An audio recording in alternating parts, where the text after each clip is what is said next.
As we proceed to give you what you need, that's Week 10 Fantasy Football Start Sits. This video is going to cover each and every matchup that's going on. I don't care if it's Thursday night. I don't care if they're playing across the pond in London. I don't care if they're playing in the 50 states. We have every matchup covered here in this video. I'm not going to talk anymore because you don't want to hear me ramble. Roll that goddamn intro.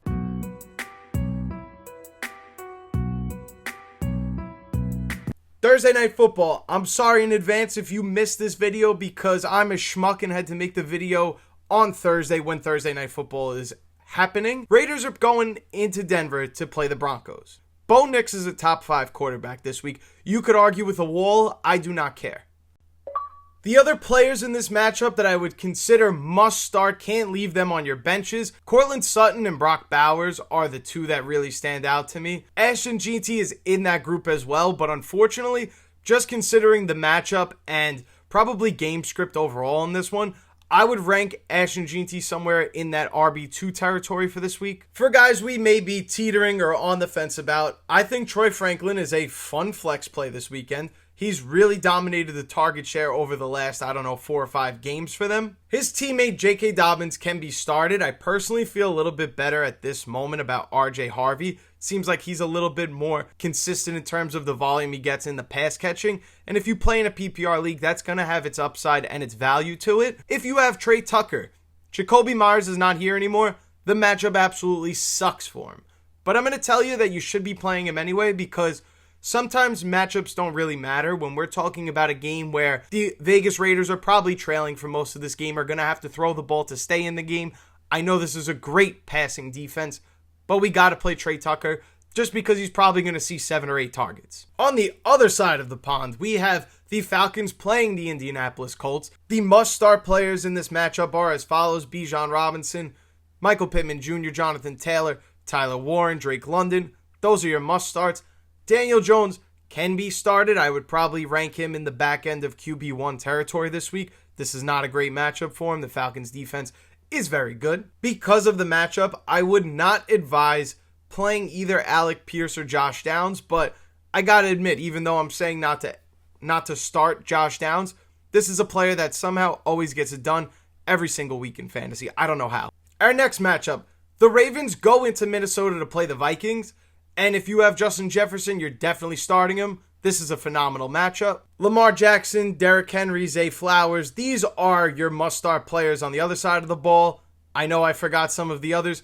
Aaron Jones, if healthy, should be playing in this one. And I like touchdown or bust Jordan Addison to find the end zone this week. But I'm going to give you a little secret in this matchup. Isaiah Likely is going up against a matchup that is really beneficial to him. Nobody really has their eyes on Isaiah Likely right now because Mark Andrews had 2 touchdowns. But one of the biggest plays of the game against the Dolphins on Thursday night last week was an Isaiah Likely 35-yard reception. Lamar Jackson has tunnel vision for this guy. If you don't believe me, you're going to watch it on Sunday for yourself. He loves to throw the ball to Isaiah Likely. And if I'm wrong, come back to the comments and clown me for it. You guys know I'm very big on trying to get the waiver wire guy before he is available for the rest of your league mates to go ahead and add him on waivers. Everybody has those long 2 days on Monday and Tuesday thinking about who they're going to add on waivers and things of that nature. But the truth is, Isaiah Likely may just be the next tight end that we're saying, oh, we got to add him on waivers. How did we not think of this guy? Go add him now before it's too late. I'm excited for this one because my guy Drake May passed the eye test last week, and now he's going to play Tampa Bay in Tampa Bay, and he's locked in QB1. Are you stupid or are you dumb? Baker Mayfield also clears the board as a must-start player in this one, but a lot of the players that are in this matchup that we need to be starting are dependent on injuries. So for the moment, if Ramondre Stevenson is playing, we're starting Ramondre Stevenson. We're not playing Tyrell Jennings or Travion Henderson for those reasons. If Bucky Irving is playing, we are not starting Rachaad White, but Rachaad White could be a must-start player if Bucky Irving was, to some reason, not play this weekend. As for the Patriots wide receiver room, unfortunately, Kayshon Boutte may be missing time for a couple weeks. If that is the case, I would upgrade Stephon Diggs. Don't go crazy for Pop Douglas. I think that was just a one breakout game. I could definitely be wrong about that. It sounds like from within the Patriots locker room and the beat reporters, it sounds like Kyle Williams is going to get those opportunities of playing the outside wide receiver role for Boutte. So I like adding Kyle Williams more than I like adding or starting Pop Douglas. Tampa Bay pass catchers, let's talk about. It seems like we're probably not going to get Mike Evans or Chris Godwin.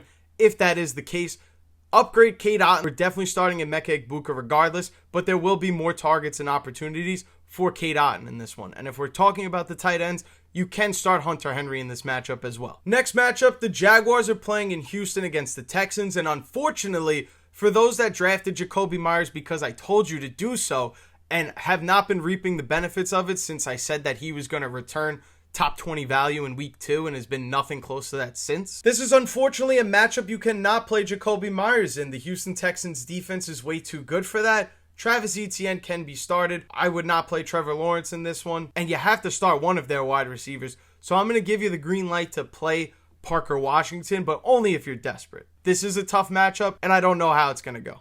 Like we talked about in the last video, the waiver wire video, if Davis Mills is under center and CJ Stroud is not, I'm upgrading Nico Collins in this one. If you have plenty of wide receivers on your team, then I guess this conversation doesn't matter and you would sit Nico Collins anyway. However, most people are not sitting Nico Collins. As I'm checking my phone now, CJ Stroud is ruled out, so Davis Mills, it's wheels up for Nico Collins, baby. The running back room is still a disaster, and I'm still waiting on you guys to give me my apology for not mentioning Woody Marks as a waiver wire ad, because low-key I saved you. Let's just call it what it is. Surely I just hope this was an error in the schedule, but the Jets play the Browns this weekend. Oh no, it really is Jets and Browns this weekend. I'm going to go off the deep ledge, make a crazy statement that Harold Fannin Jr. must be started this weekend. This Jets defense will give up 30 points to anybody. Maybe Dylan Gabriel won't score 30 points for the Browns this weekend, but that's a different conversation for a different day.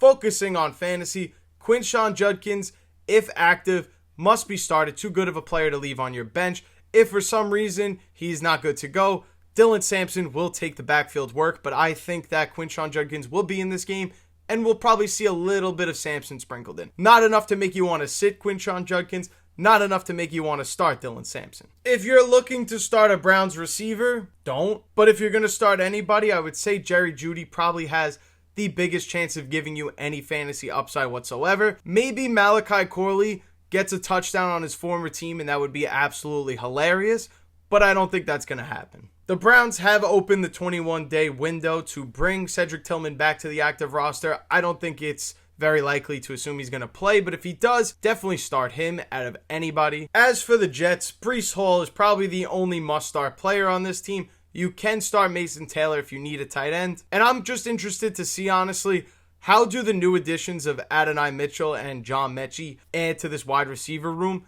These are two prospects that I did have interest in coming out of college, hoping that my favorite team would draft them. Did not happen this way. Obviously, a lot of things change along the way, how we perceive players, but I think both of these players still have talent and can play in the NFL.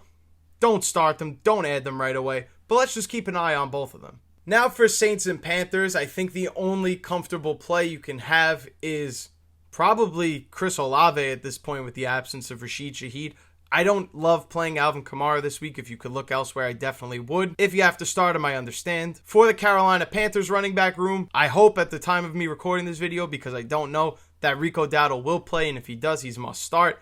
If Chuba Hubbard is activated as a starter, definitely play him. And even though this shouldn't be a game script or a game that benefits Ted McMillan in this one, definitely start him, definitely give him the opportunity. Talent wins out at the end of the day. The Giants are traveling to Chicago to play the Bears this weekend. And I gotta be honest, I think this is going to be another Caleb Williams monster fantasy performance. If DeAndre Swift is active and playing, I would be very careful about it, because the Chicago Bears have been adding Kyle Monangai, sprinkling him in as much as possible. I know he had a monster day yesterday. I know he had a monster game last week. That's probably not going to be the outcome every single week. You don't get to play the Bengals every week, but they're definitely going to use him. I liked Colston Loveland last week. I like Colston Loveland again this week. If you have the Bears wide receivers, as long as DJ Moore is active, you're playing him. Rome Odunze, I don't care that he scored 0 for us last week. We got to play him no matter what. And for the Giants, I got to assume we're starting Devin Singletary, though we don't feel great about it. And I'm probably just going to say start Wan'Dale Robinson and leave Theo Johnson on your benches. The Bills are traveling to Miami to play the Dolphins. I like both of these running backs very much so, even though we like both of these running backs every single week, no matter who they play. Dalton Kincaid, like I said last week, is a must-start player and is the only reliable Bills pass catcher that you can play. I don't trust playing Khalil Shakir, and I definitely don't want you starting Keon Coleman. For the Dolphins, I like Jalen Waddle, I like Devon Achane. That's probably as far as I'm going to go in terms of Dolphins I like to play this week. Cardinals and Seahawks.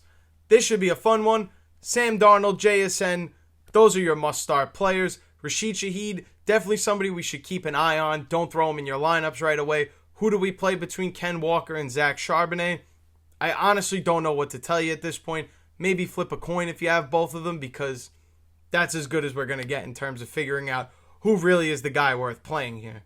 If you want my honest opinion, this is the Ken Walker week, but I've been saying that for some time now and it hasn't happened. Marvin Harrison Jr. against this defense, yeesh. I definitely don't love it. I know he had a monster week last week, but everybody has a monster week against the Cowboys. Pump the brakes on Marv. We love him. He ain't there yet. Let's continue within the NFC West division. The 49ers are playing the Rams. You gotta love everybody in this matchup that is playing at least. Christian McCaffrey, Kyron Williams, Matthew Stafford. Maybe we're going to stay away from Mac Jones in this one, if anything. We love George Kittle in this one. Love Devontae Adams, Puka Nacua as long as they're playing. Get whoever you can in your lineup in this one. This should be a fun game. If you have Jawan Jennings, you can play him. Will Ricky Pearsall play in this game and maybe take away snaps and opportunities from him? If I was a betting man, I would bet no. Next up, we have Lions and Commanders. And for sure, the Lions don't remember the last time these two teams played, right? They're definitely not thinking about getting revenge in any sort of way for what happened, right? This should be a game that is dominated by Amon-Ra St. Brown and Jamison Williams. That doesn't mean that you can't start Sam Laporta. Definitely put him in your lineups. These two wide receivers have the best matchup. We've seen what JSN did to this Commanders defense last week. Absolutely torched them. Jahmyr Gibbs, I know he had a bad week. You got to be starting him. We're not entertaining that. And David Montgomery can be started if you need him. Can you play Bill this weekend at running back? Yes, if you're desperate. Bill is going up against the Lions defense that's giving up the third fewest fantasy points allowed to running backs this season. Definitely one of the tougher matchups he's going to face. And for that reason, I don't love Bill this weekend. You also have to consider taking Jaden Daniels out of the picture and putting Marcus Mariota makes this offense move a little bit less and have, less touchdowns on the board. And if Ja'Cory Krosky-Merritt is not getting those touchdowns, he's not falling in the end zone at the end of these drives, he's pretty much useless for us in fantasy. Let's just call it what it is. For somebody that was so high on him in the offseason like myself, we kind of just have to realize after we've seen 8 games or so of this player that he is what he is at this point. We're not going to change that. And that leaves us with Deebo Samuel being the only must-start player in this matchup. And before we move on really quick, a great streaming option with a great matchup this week at quarterback, Jared Goff. Go ahead and play him if you got him. 2 more games left. We got this, guys. Steelers at the Chargers.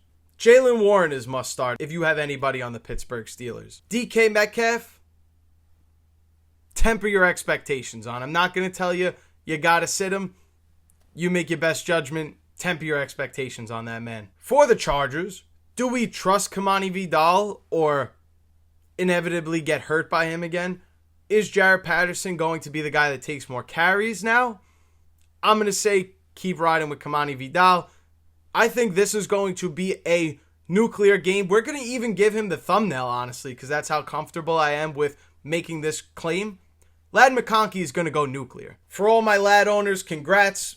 You've done a good thing by drafting him, and you're finally going to see why this week, why you drafted him so high. Keenan Allen is also a solid play. I don't want to take anything away from him. If you have Oronde Gadsden, you're definitely rolling him out in this one. The Pittsburgh Steelers are one of the best matchups for the tight end position. If you don't believe me, go check all their box scores. Who's running crazy on them? It's the tight end position almost every single game. As for the quarterbacks in this one, Justin Herbert should be a phenomenal play this week, and I don't want to touch Aaron Rodgers. Finally, the Eagles and the Packers. This is running backs galore. You're definitely playing both of these running backs as long as they're healthy. Romeo Doubs is upgraded considering the injury to Tucker Kraft, which is very unfortunate. I don't think you can play Luke Musgrave or really any other pass catcher in this offense. I know Christian Watson has been a little bit of appealing since he's been back. This is a big boomer bust play. This is a guy that's either going to catch a 35, 40-yard touchdown or do nothing for you. And if you want to take that chance, go for it. I just don't want to see anybody in Outlier Militia have a goose egg in their lineup when they could have easily avoided it. A.J. Brown and Devontae Smith this weekend, let's just call it what this is. This is mouse in the house. This is a mismatch. Give these guys the ball. Jordan Love, leave him on the bench this weekend. Jalen Hurts, on the other hand, definitely play him. I know I said Tucker Kraft is out, no Luke Musgrave, but is there a tight end you can play in this matchup? Absolutely. It's going to be Dallas Goedert. If you have him, play him. That's going to wrap it up for our Week 10 start sits. Thank you guys so much for watching. If you stuck around and watched this entire video, I just want to sit here and say thank you. If you're new here, make sure you hit that subscribe button. Be a part of Outlier Militia. It costs you nothing. It would mean the absolute world to me. And I heard if you don't like the video, you're probably going to lose in fantasy this weekend. What? Did I say that? Thank you guys so much. If you watched this entire video, I love each and every one of you. My name is Turtle. This is Outlier Fantasy. And I will see you in the next video. Wow, you stuck to the end of this video? Thank you so much. If you're new here, make sure you check out one of these videos on the screen right now. And don't forget, before you leave, make sure you're subscribed so you don't miss any fantasy football videos on this channel. And that's all I got for you guys. I'll see you in the next one.